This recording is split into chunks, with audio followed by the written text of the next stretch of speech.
नमस्कार, आप देख रहे हैं रोहतासवाणी। जिले के बहुचर्चित बादल कांड में मुख्य आरोपी ट्रैफिक डीएसपी आदिल बिलाल की संलिप्तता की जांच कर रही रोहतास पुलिस से हटाकर अंततोगत्वा सीआईडी को सौंप दिया गया। बता दूं, यहां पर लोगों को जिला पुलिस पर जांच में न्याय की उम्मीद नहीं थी, जिसके चलते सीआईडी को सौंपी गई।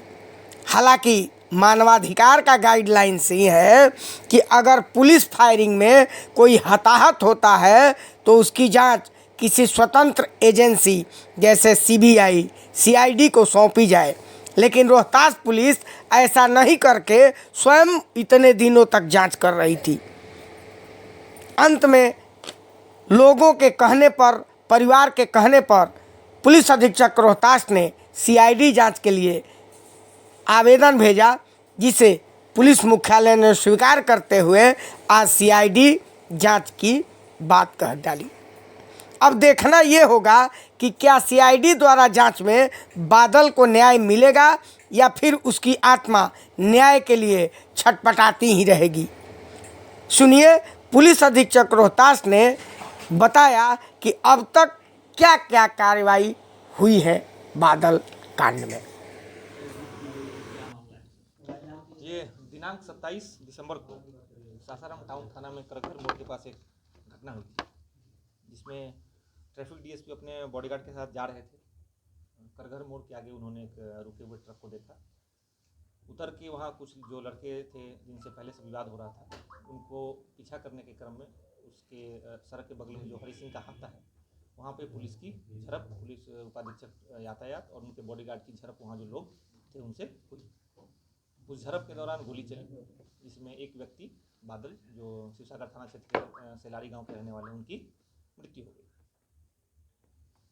उस घटना के बाद घटना की गंभीरता को देखते हुए तुरंत मैं घटनास्थल पहुंचा और घटनास्थल को सील करते हुए एफएसएल टीम को वहां बुलाया गया। एफएसएल टीम को बुलाने के बाद वहां मजिस्ट्रेट की प्रतिनियुक्ति की गई और एफएसएल टीम और मजिस्ट्रेट द्वारा जो मृतक है उनके परिजनों की मौजूदगी में वीडियो रिकॉर्डिंग के साथ घटनास्थल से सभी साक्ष्य संकलित किए गए, जिसमें घटनास्थल पे जो खोखा बरामद हुआ, वो जो घटनास्थल पे शराब पार्टी चल रही थी उसमें जो शराब की बोतलें थी वो, जिसमें कुछ में शराब थी और कुछ बोतलें खाली थी, जो वहाँ मोटरसाइकिल जो 10 से अधिक संख्या में थी, जो वहाँ पे पहले लोग थे जो वहाँ से घटना के बाद भाग गए थे, उनकी मोटरसाइकिल, सब कुछ वहाँ से जब्त किया गया। उसके बाद उसी एफएसएल टीम द्वारा घटना में जो शामिल 2 पुलिसकर्मी थे, उन दोनों का जो सरकारी पिस्टल है, पिस्टल मैगजीन भी जब्त किया गया और उनके हाथ से गन शॉट रेसिड्यू जो एफएसएल जांच जिसकी की जाती है उसको भी रिट्रीव करके सील करके आगे जांच के लिए भेजा गया। उसके बाद जो गाइडलाइंस है नेशनल ह्यूमन राइट्स कमीशन की, और ऐसे जो केस जिसमें पुलिस की गोली से किसी की मौत होती है, उस केस में जो होता है उसके अनुसार मजिस्ट्रेट की प्रतिनियुक्ति करके जो मृत्यु समीक्षा रिपोर्ट, इंक्वेस्ट रिपोर्ट जो है वो बनाएंगी। इसके अलावा जो पोस्टमार्टम है वो भी परिजनों की मौजूदगी में मेडिकल बोर्ड गठन करके वीडियो रिकॉर्डिंग के साथ की गई। उसके बाद घटना में जो मृतक हैं उनके परिजनों के आवेदन पे प्राथमिकी दर्ज की गई, जिसमें ट्रैफिक डीएसपी के खिलाफ नामजद आवेदन दिया गया था, उनके ऊपर प्राथमिकी दर्ज की गई। जो घटना में पुलिसकर्मी जख्मी थे, जो ट्रैफिक डीएसपी के बॉडीगार्ड थे, उनके भी फर्द बयान पर एक प्राथमिकी दर्ज की गई और एक प्राथमिकी नगर अध्यक्ष, सासाराम नगर थाना अध्यक्ष के बयान पर जो घटना से शराब और अन्य चीज़ें बरामद हुई थी उसके उन्होंने 3 प्राथमिकी घटना में दर्ज की। घटना के अगले दिन 28 तारीख को घटनास्थल के आसपास के सारे इलाके को खंगाला गया और जो घटनास्थल के आसपास जितने सीसीटीवी कैमरे थे सबका फुटेज रिट्रीव किया गया, जो प्रक्रिया है उसके तहत। फुटेज प्राप्त करने के क्रम में जो करघर मोड़ पे सीसीटीवी कैमरा लगा है, जिसका कंट्रोल रूम कलेक्ट्रेट में के दूसरे तल्ले पे है, वहाँ से जो फुटेज प्राप्त हुआ उसमें स्पष्ट हुआ कि पूरी घटना 10:35 से 10:39 के बीच में घटित हुई। 10:35 में ट्रैफिक डीएसपी वहाँ से उतरते हैं और 10:39 तक पूरी घटना होती है। 10:39 में वहाँ से वो निकलते हुए अपने बॉडीगार्ड के साथ दिखाई देते हैं। घटना में सिर्फ 2 पुलिसकर्मी शामिल थे, ये उस चीज़ से स्पष्ट हुआ। उसके बाद घटना की पूरी जो रिपोर्ट 48 घंटे के अंदर national human rights commission, state human rights commission, मुख्यालय और जो पुलिस उपमहानिरीक्षक साहब हैं सबको, जो बड़ी पदाधिकारी, उनको भेजी गई।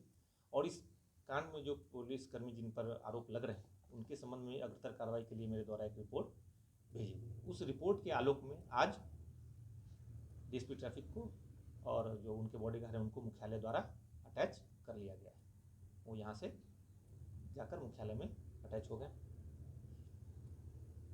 उसके बाद इस घटना में चूंकि एक वरीय पुलिस पदाधिकारी जो ट्रैफिक डीएसपी उन पर आरोप है और आरोपों की गंभीरता को देखते हुए और घटना में चूंकि पुलिस ने पूरी पारदर्शिता और जो गाइडलाइंस है उसके अकॉर्डिंग काम किया है, इसलिए पूरी तरह परिजनों को आश्वस्त करने के लिए कि इस घटना में पारदर्शी, वैज्ञानिक और तथ्यात्मक अनुसंधान हो, इसलिए जो परिजन थे उनका अनुरोध है कि एक अलग एजेंसी जो जिले के बाहर की उससे इसकी जाँच कराई जाए। तो इसमें हम मेरे द्वारा अनुशंसा उनके अनुरोध पर मेरे द्वारा और जो पुलिस उपमहानिरीक्षक साहब हैं उनके अनुशंसा के आलोक में मुख्यालय द्वारा इस पूरे कांड का अनुसंधान एवं नियंत्रण अपराध अनुसंधान विभाग सीआईडी द्वारा किए जाने का आदेश दिया गया है। इस पूरे कांड का अनुसंधान अब सीआईडी द्वारा किया जाएगा, इन्वेस्टिगेशन भी और कंट्रोल भी। अभी ट्रैफिक डीएसपी कहाँ है, कब छुट्टी उनकी हुई है? मैंने आपको स्पष्ट बताया कि आज की तारीख में उनको मुख्यालय द्वारा अटैच कर लिया गया। सर, झड़प का बात आपने कहा, किस परिस्थिति में झड़प आखिर हुआ था? मैंने आपको पहले दिन आपको स्पष्ट बताया था कि झड़प किस परिस्थिति में हुआ, इसमें दोनों पक्षों का स्पष्ट बयान आना जरूरी है। पुलिसकर्मी का बयान हमारे पास था, उसमें भी सिर्फ उसका फर्द बयान था, उसके आगे उससे पूछताछ नहीं हुई क्योंकि वो जख्मी है और एडमिट है फर्दर ट्रीटमेंट के लिए। और दूसरा पक्ष जो वहाँ एक जिनकी मृत्यु हुई और उनके साथ जो 18-20 लोग वहाँ थे, उनमें से जिनकी बाइक वहाँ बरामद हुई सबको नोटिस भेजा गया था। उनका बयान अभी लिया जाना था। उनके बयान के पश्चात ही स्पष्ट हो पाता कि आखिर वहाँ किन परिस्थितियों में और किस कारण से घटना हुई। लेकिन चूंकि इस घटना की संवेदनशीलता को देखते हुए लोगों द्वारा परिजनों द्वारा ये अनुरोध किया गया कि इसकी जाँच बाहर की एजेंसी से कराई जाए, इसीलिए हमने इसका रिकमेंडेशन किया। और चूंकि सीआईडी जाँच कर रही तो सीआईडी दोनों पक्षों का बयान लेगी, अनुसंधान करेगी, उसमें फिर जो अपडेट होगा आपको सीआईडी द्वारा। सर, जो सिपाही घायल हैं वो गंभीर रूप से घायल हैं, उनकी इंजरी की स्थिति क्या है? थोड़ा ये हॉस्पिटल के इंजरी रिपोर्ट आने के बाद ही पता चलेगा, लेकिन इसमें फर्दर अपडेट आपको सीआईडी टीम द्वारा ही जो इन्वेस्टिगेट करेगी उनके द्वारा दिया जाएगा।